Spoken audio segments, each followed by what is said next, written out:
Gratitude belongs only to God, the Lord of all worlds.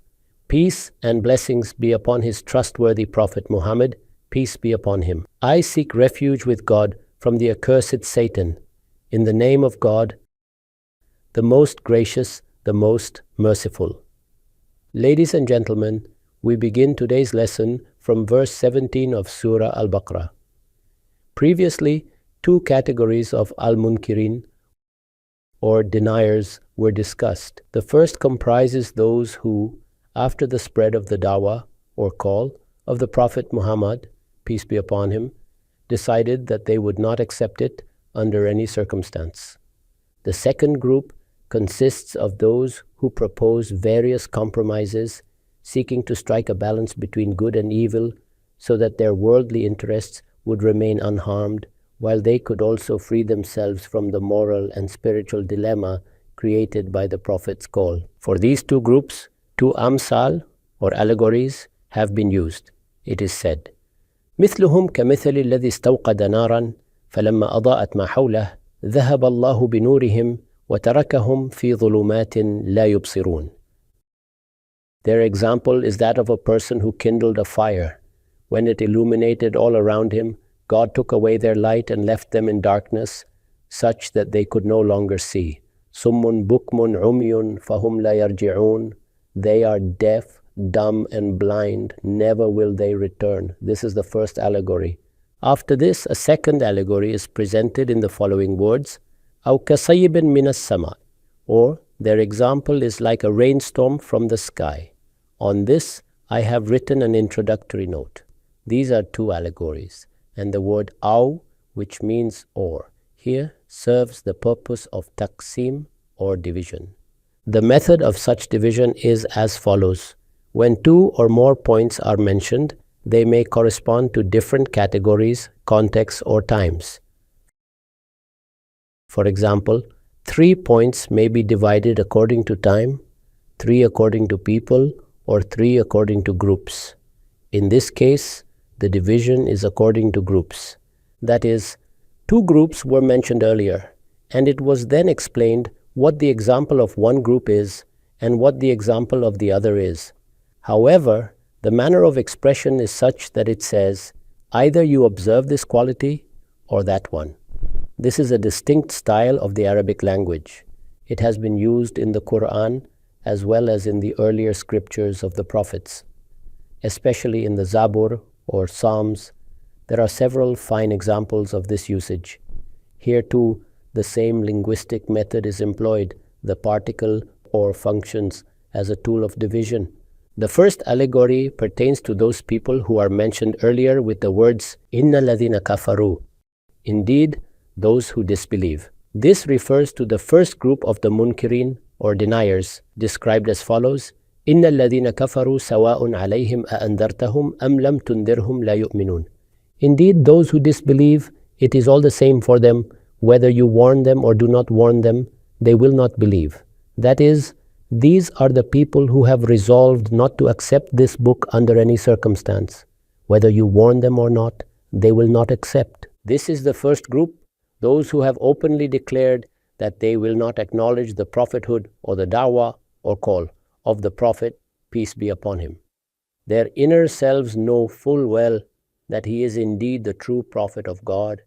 It has become evident to them that he is the same prophet whose coming was foretold in the earlier scriptures, about whom the messengers of God had given glad tidings, the one whom the Jews had been awaiting, and even the mushrikeen, or polytheists of Arabia, anticipated. They recognized this truth, yet decided not to accept him. Such defiance, once it settles into a person's heart, makes him impervious to argument or persuasion. When you present dawah, or invitation to truth, or rational proofs to him, he seeks excuses and fabricates twisted arguments to justify his position. This was precisely their condition. They began to oppose openly and categorically refuse the Prophet's message. The Quran makes it clear that they had firmly resolved not to accept it, even if the truth were laid bare before them, even if the reality stood manifest in every form, and even if they recognized the Prophet, peace be upon him, in all possible ways. Under all circumstances, they had determined that they would not submit. This is the first group. The first allegory, then, is for those mentioned in the words, Inna ladhina kafaru, and the second is for those described as وَمِنَ النَّاسِ مَنْ يَقُولُ, and among mankind are some who say. That is, the second group of munkirin or deniers is mentioned in the verse, وَمِنَ النَّاسِ مَنْ يَقُولُ آمَنَّا بِاللَّهِ وَبِالْيَوْمِ الْآخِرِ وَمَا هُمْ بِمُؤْمِنِينَ. And among mankind are those who say, we believe in God and the last day, but they are not believers. Included among them are the munafiqeen or hypocrites, who claim to believe in God and the day of resurrection, yet do not truly believe in either. This is the second group. Now, regarding tamsil or allegory, it should be understood that it differs considerably from tashbih or simile. The nature of a simile is simple. One thing is described as being similar to another in some particular respect, highlighting certain subtleties, nuances, or hidden truths.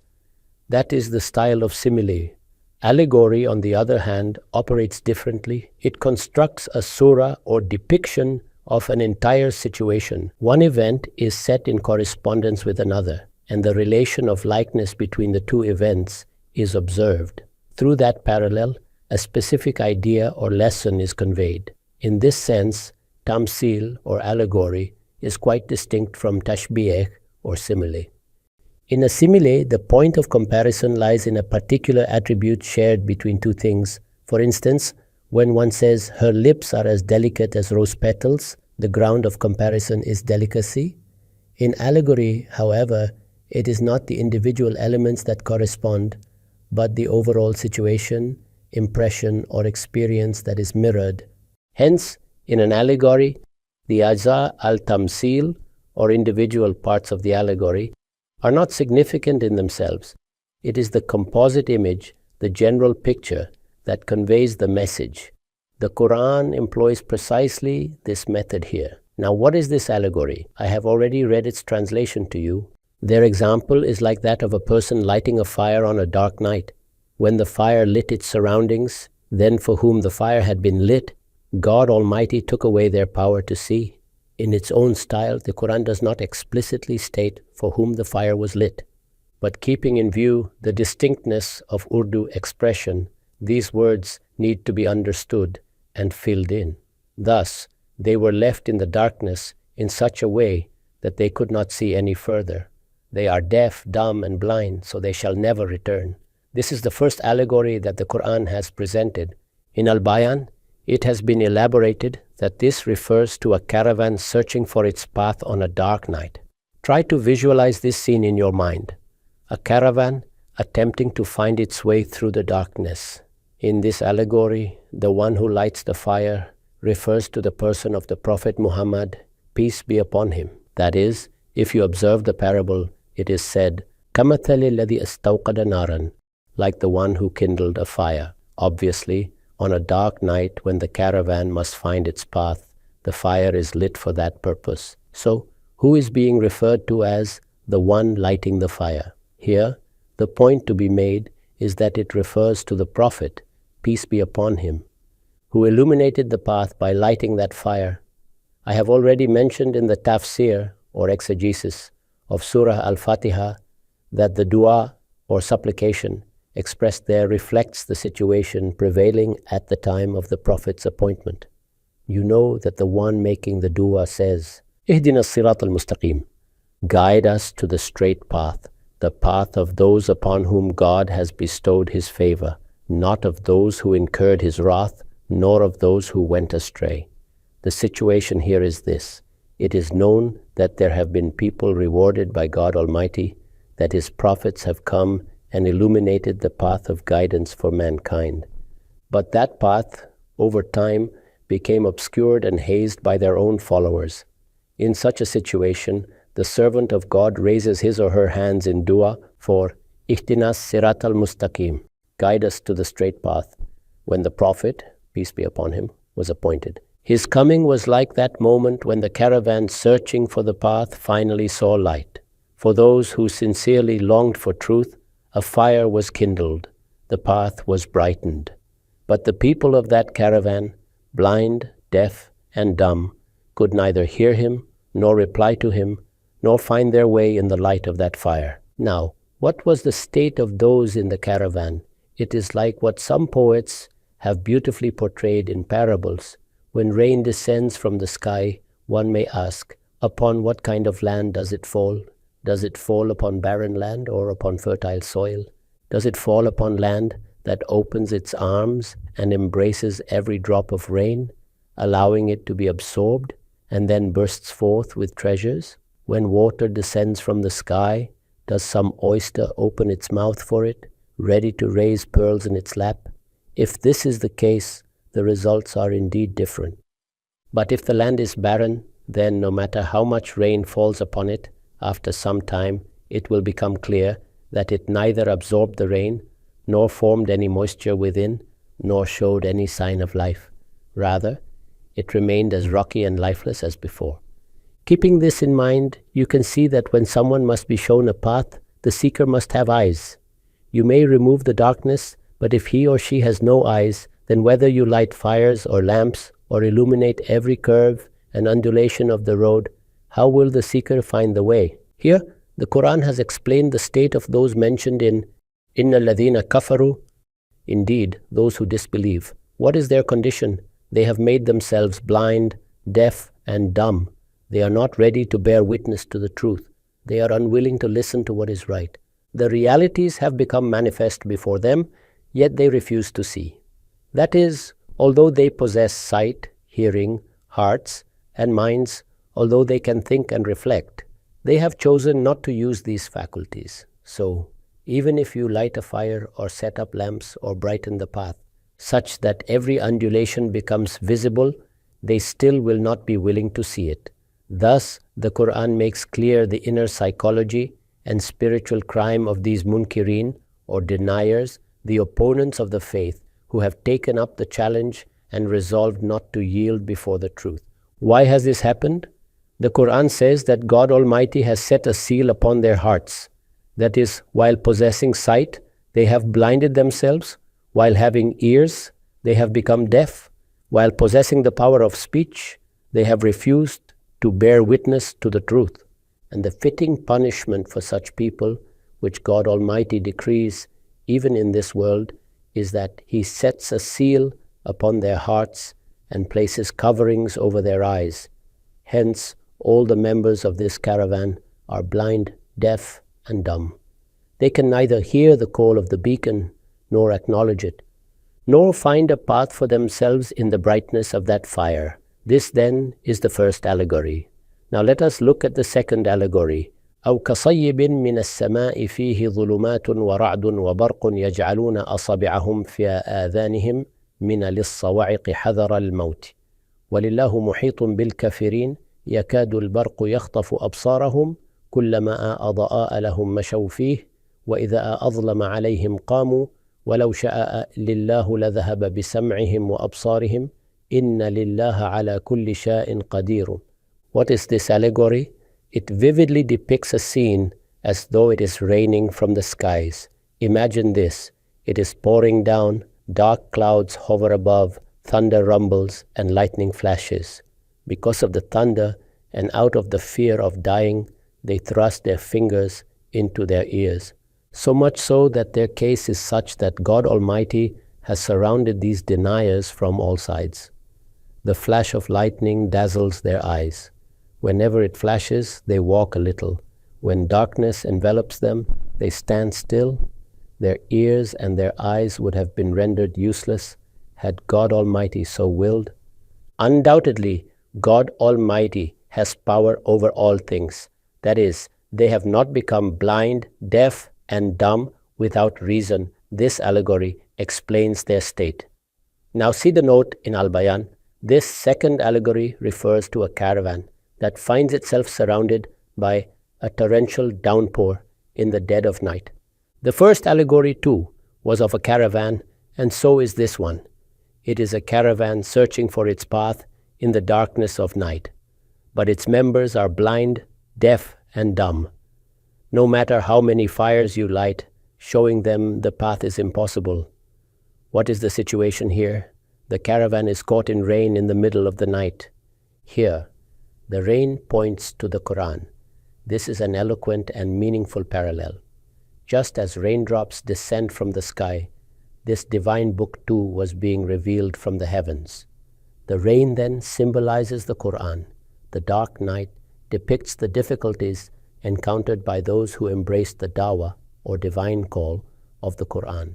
That is, the reality of accepting the dawah was never that once you accept it, the treasures of the earth and the heavens would be open to you, or that God Almighty would set a throne for you to ascend, or that your life would turn into a bed of roses, or that various forms of ni'mah or blessings would begin to pour upon you, or that at the very least life would remain as pleasant as it had been before. This never happened. Those who accepted the dawah of the Quran encountered immense hardship. They lived in an environment where the tribal chiefs held absolute authority. None could challenge the belief systems of the tribe. If some were weak, enslaved, oppressed, or young, while others possessed superiority or status, then obviously rebelling against such a system was no easy task. What followed were boycotts, humiliation, and persecution, which sometimes reached the extreme limits of violence and torture. There was even the possibility of being driven out of one's home. Thus, they faced many hardships, and naturally, when such trials arise, there is loss of wealth and life, as indeed occurred in Makkah. As we have seen earlier, when the dawah of the Prophet, peace be upon him, spread and people began to accept it, the decree of God Almighty came into effect, something that is explained further in this very surah. There, obstacles of extraordinary nature had to be faced, special tests that are not ordinarily faced by you or me. However, the dawah of the prophets, which people receive directly from them, is governed by a special law of trial. Hence, these trials manifest swiftly. Now, in this allegory, thunder or rad and lightning or bark refer to the warnings of the Quran, those admonitions and forebodings that the Quran proclaimed to the people who denied it. That is, the Quran does not merely present arguments and leave them there, it declares their consequences. It warns, if you reject the truth after it has been made manifest, then the result will be as foretold. The Quran was warning the mushrikin of Arabia of these consequences, and likewise it warned the Jews of the same. It warned their ulema or scholars and fuqaha or jurists, their clergy and religious authorities, that if they failed to fulfill their responsibility, if they did not step forward to bear witness to the truth, then, according to the decree of God Almighty, they would face punishment in this very world. Thus, these warnings, these forebodings, were also being recited by the Quran. So, the thunder and lightning signify those forewarnings which the Quran addressed to its deniers, its immediate audience being the Jews. This allegory selects a vivid scene. It is raining, there is thunder and lightning. The people realize that this thunder and lightning will strike them, so they thrust their fingers into their ears. Visualize this scene, and then note how the Quran elaborates on its various aspects. The first point, as I have explained, is that rain descends from the skies.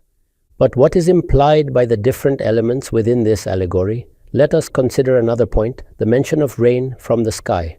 Why is the sky mentioned along with the rain? On this, I have written, this is because mentioning the sky fulfills the demands of the allegory. It helps visualize the descent of rain. Secondly, since the Quran is what is being implied, there is a subtle indication that it too is sent from the heavens. Notice it is said, the rain falls from the sky, not simply it rains. The source has been explicitly named.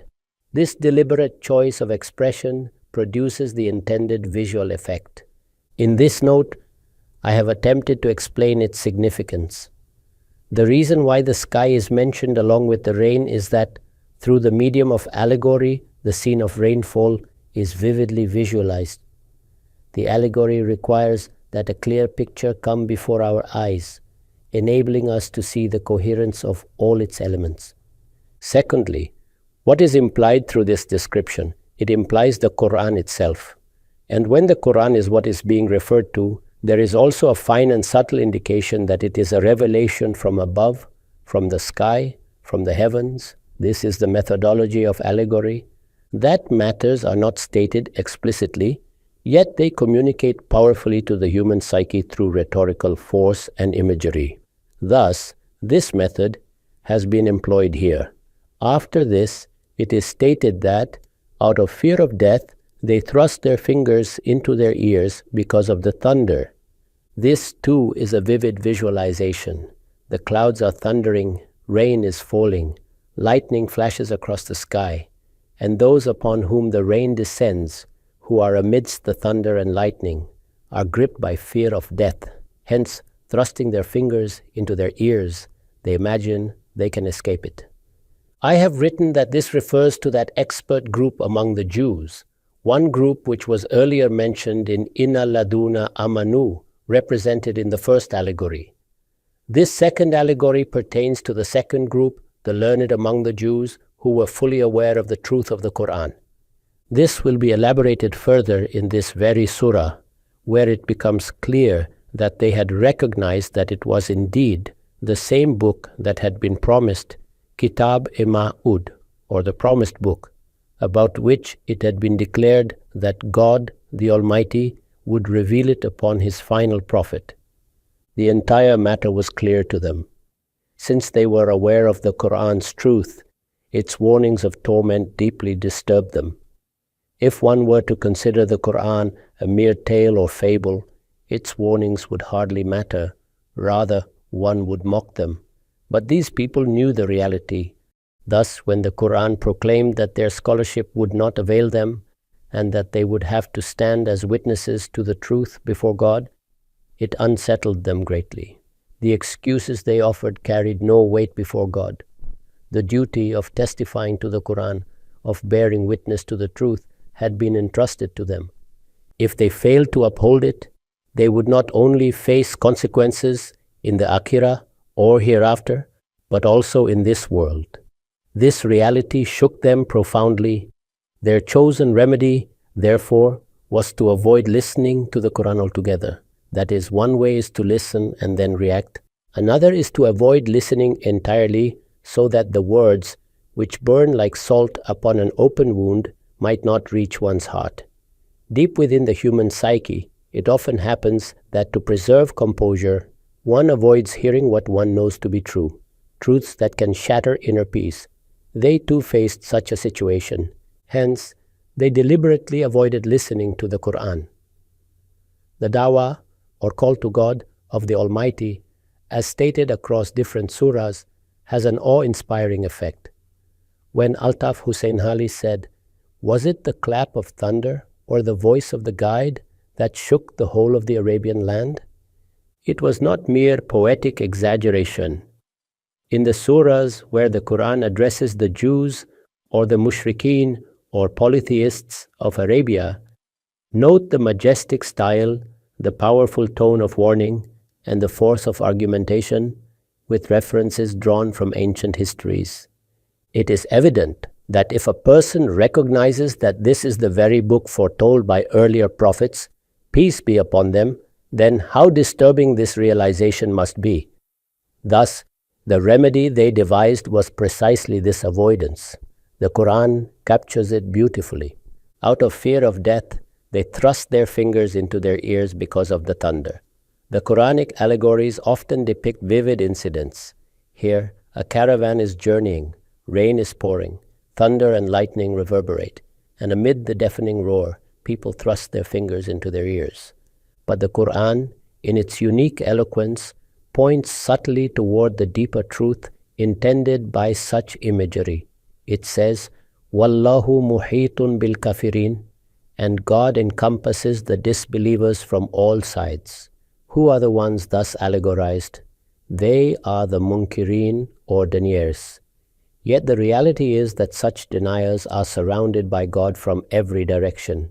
This same style, appears elsewhere in the Quran. For example, when the Sahaba or companions are cited as an allegorical example of a growing, flourishing group whose greatness and glory become manifest. There too, after the allegory's imagery, the verse concludes with words referring to that which is being compared, mumathal lahu, or that which is likened. Here, the same device is employed. I have written, by thrusting their fingers into their ears, they create for themselves an illusion, a false reassurance that they will be saved from ruin. But when the Quran says, Wallahu muhitum bil kafirin, it clarifies the reality that though they may deceive themselves for a moment, they cannot truly escape. This is exactly like the ostrich hiding its head in the sand, imagining that by not seeing danger, it can avoid it. But such a gesture offers no real protection. They try not to listen. By thrusting their fingers into their ears, they attempt to ignore the warnings. But if those warnings are indeed true, they will manifest, and when they do, their avoidance will avail them nothing. In reality, they cannot escape, for God, with all His might and power, has encompassed them completely. Thus, this allegory describes their evasion, their deliberate refusal to listen, and their futile attempt to shield themselves by thrusting their fingers into their ears from the truth itself. And along with it, it is stated that such deniers have been surrounded by God, the Almighty, from all sides. That is, in order to save themselves, they are making all kinds of provisions, but with whom are they dealing? They are dealing with God, the Lord of the worlds, and He has encompassed them completely. Wallahu muhitun bil kafirin. And God has encompassed the disbelievers from all sides. After that, it is said, يَكَادُ الْبَرْقُ يَخْطَفُ أَبْصَارَهُمْ كُلَّمَا أَضَاءَ لَهُمْ مَشَوْا فِيهِ وَإِذَا أَظْلَمَ عَلَيْهِمْ قَامُوا. The lightning almost snatches away their sight. Whenever it flashes for them, they walk in its light. But when darkness covers them, they stand still. This introduces yet another aspect of the allegorical picture. The flash of lightning dazzles their eyes. When it flashes, they walk a little. But when darkness engulfs them, they stand still. In that same picture, another scene is being highlighted. I have written that this is a depiction of the anxiety and restlessness that had overtaken them after the revelation of the Quran. You see, they had various internal states, which the Quran conveys to us through allegory. This is the picture of the anxiety that overcame them after the Quran's revelation. The brilliance and radiance of the Quran dazzled their eyes. They could not find respite from its lightning. They were utterly bewildered and could not decide what was to be done. That is, they would devise a plan, adopt an attitude, and take steps in a certain direction. Then, suddenly, the Quran would overturn all their schemes. Every strategy for evasion and avoidance would collapse. For their adversary was none other than the Lord, who knows the secrets of hearts. Their inner scheming would be exposed, their hidden thoughts made public.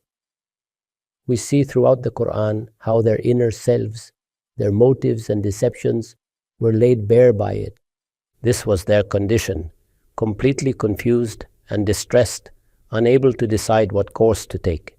In that state of shock and bewilderment, whenever they saw the faintest opportunity for escape, they would rush towards it. But when things again went awry, they were left stunned and helpless. The Quran paints a vivid picture of this condition. Keep in mind their anxiety, keep in mind the luster and brilliance of the Quran and the effects it had upon them, their confusion, their desperate efforts, their attempts at justification, and their schemes for evasion. And keep in mind also the way God had surrounded them, as already stated, Wallahu muhitun bil kafirin. When all this is considered together, the scene drawn by the Quran becomes clear.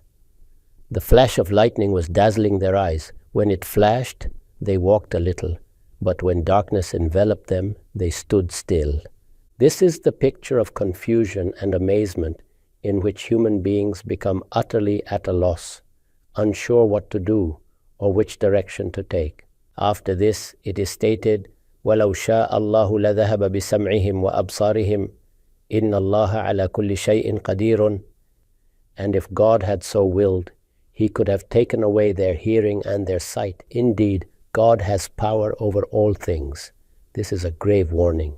It is not that they are actually blind or deaf, not like the first group mentioned earlier. They can still see, they can still hear, they still possess the capacity to understand. Had God willed, they would have met the same fate, deprived of guidance, just as the earlier group was punished. He could have stripped them of sight and hearing. وَلَوْ شَاءَ اللَّهُ لَذَهَبَ بِسَمْعِهِمْ وَأَبْصَارِهِمْ. If God had so willed, He would have taken away their hearing and their sight.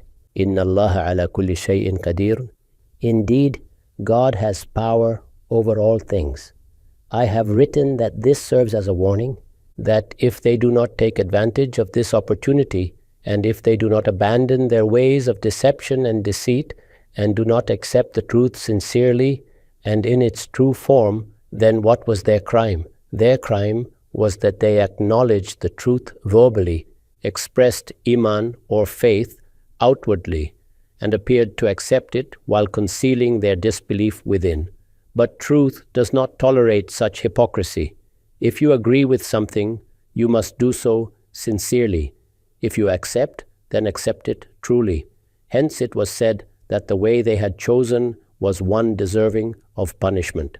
If God, like the earlier group, had sealed their hearts and punished them in this world itself, that could well have happened, and He surely has full power to do so. Yet, for now, He has granted them respite. Thus, this statement is to be taken as a warning, not as a declaration that such punishment has already been decreed. God is drawing their attention to self-control and repentance. It is a warning that if they do not make use of this opportunity, do not abandon deception, and do not accept the truth with full sincerity, then there is the danger that, like the first group, their light too will be taken away, and they will be deprived of the ability to ever find the truth again. The meaning behind the words that if God had willed, He would have taken away their sight and hearing is that they have been given respite for now. It is, in fact, a divine reprieve from God. However, it has also been made clear that if they fail to make use of it, the consequences will be the same as those that befell the first group. For the time being, they enjoy a temporary reprieve, but they must not take this as a license for heedlessness or false security. They do not know when this reprieve will come to an end, and when the torment of God will descend upon them. Thus, from this allegory, the Quran makes it abundantly clear that if they do not correct themselves, do not accept the truth as it is, and refuse to become its witnesses, then they will inevitably face the consequences described. Now listen to the plain translation of these verses. Their example is like that of a person who kindles a fire in the darkness of night, and when the fire illuminates what is around him, God takes away their light and leaves them in darkness so that they cannot see. They are deaf, dumb, and blind, and they shall never return. Or it is like a heavy rain from the sky with darkness, thunder, and lightning. They thrust their fingers into their ears against the thunderclaps, fearing death. Thus, such deniers are surrounded from all sides by God. The flash of lightning almost snatches away their sight. Whenever it flashes for them, they walk in its light, and when darkness covers them, they stand still. Had God willed, He would have taken away their hearing and their sight. Indeed, God has power over all things. I say this saying of mine, and I seek forgiveness from God for myself, for you, and for all the Muslims.